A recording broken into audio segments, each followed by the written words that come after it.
ഇവിടെ വെച്ച് സ്വർണ്ണ പ്രശ്നത്തിൽ കണ്ടത് 1500 വർഷം പഴക്കം ഉണ്ടെന്നാണ് അറിയുന്നത്.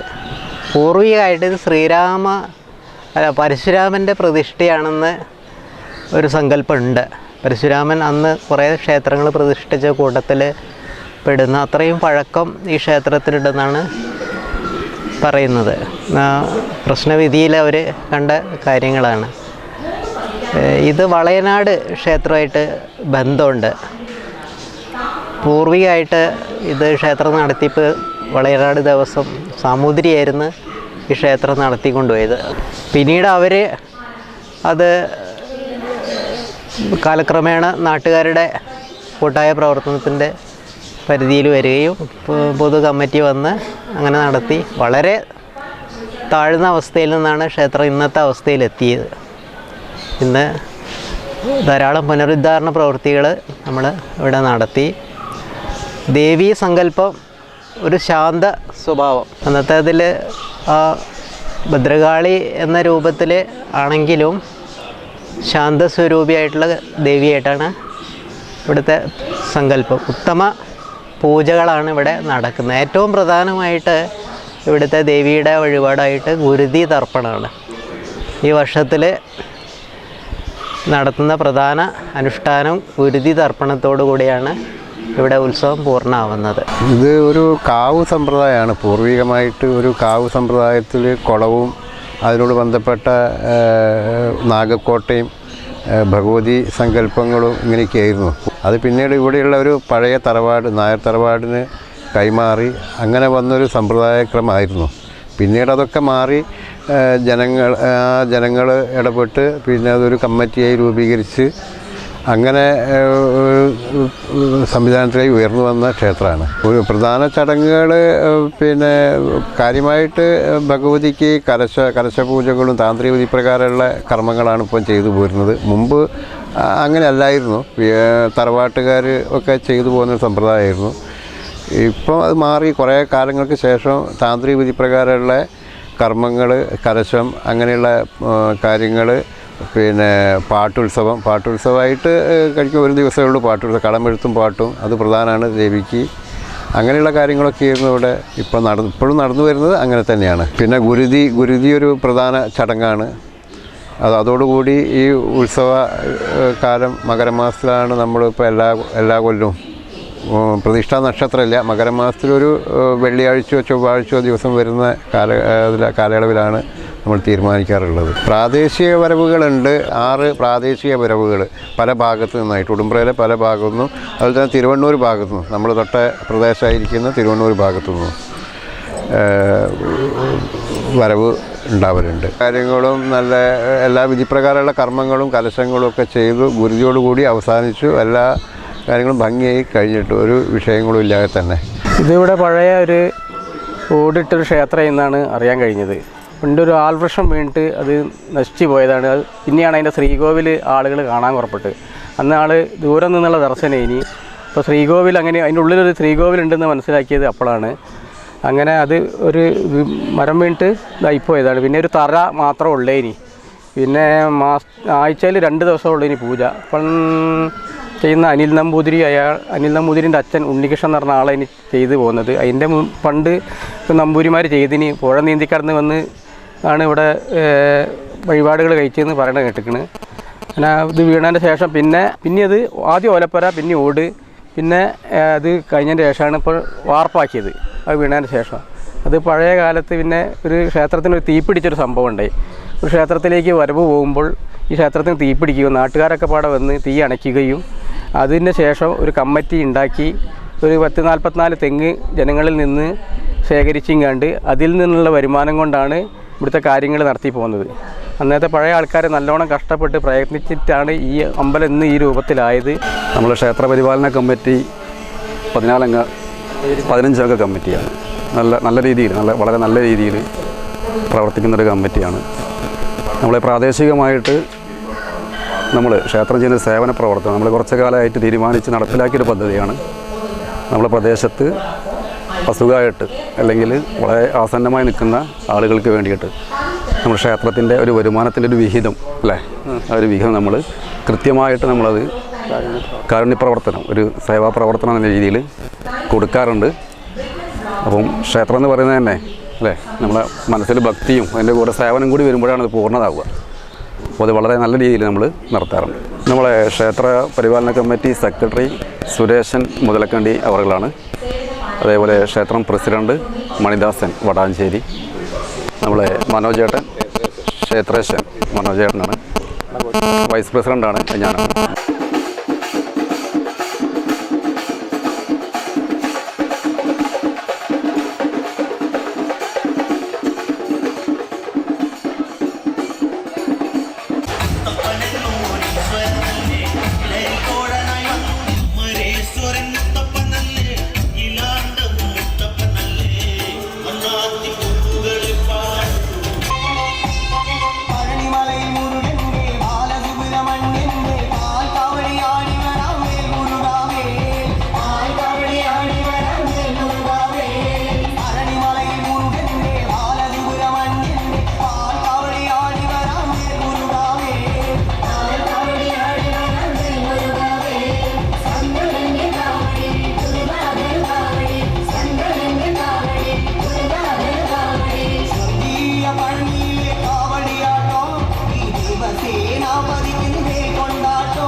ഉണ്ടായെന്നൊക്കെ പറഞ്ഞിരിക്കുന്നുണ്ട്. പരമാവധി പറഞ്ഞു കൊടുക്കാനല്ലാതെ നമുക്ക് അത്രയും കഴിയില്ല.